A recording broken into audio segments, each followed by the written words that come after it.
ఏంటి విజయ్, మనం ఒక్క ఆదివారం చర్చికి రాకపోతే పాస్టర్ గారు అంత సీరియస్ అవుతారు, ఆయన పిల్లలు మాత్రం అసలు చర్చికి రారు, ఇష్టం వచ్చినట్లు తిరుగుతారు. ఇదే న్యాయం? నీ బాధ నాకు అర్థమైంది. 1 తిమోతి 3:4 ప్రకారం నాయకుడు తన ఇంటిని చక్కగా చూసుకోవాలనేది బైబిల్ చెప్పే సత్యమే.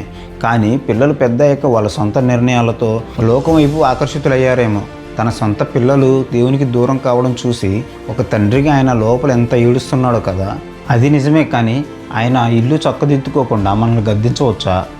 మత్తయి సువార్త 23:3 యేసు ప్రభువును పరిసయ్యుల గురించి చెప్తూ, వారు చెప్పింది చేయండి కానీ వారి క్రియల చొప్పున చేయకండి అన్నారు. పాస్టర్ చెప్పే వాక్యం దేవునిది.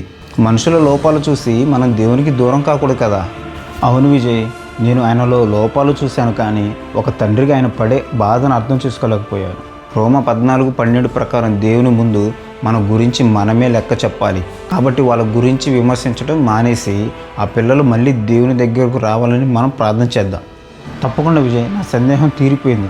ఈ రోజు నుంచే వాళ్ళ కుటుంబం కోసం ప్రార్థన చేస్తాను.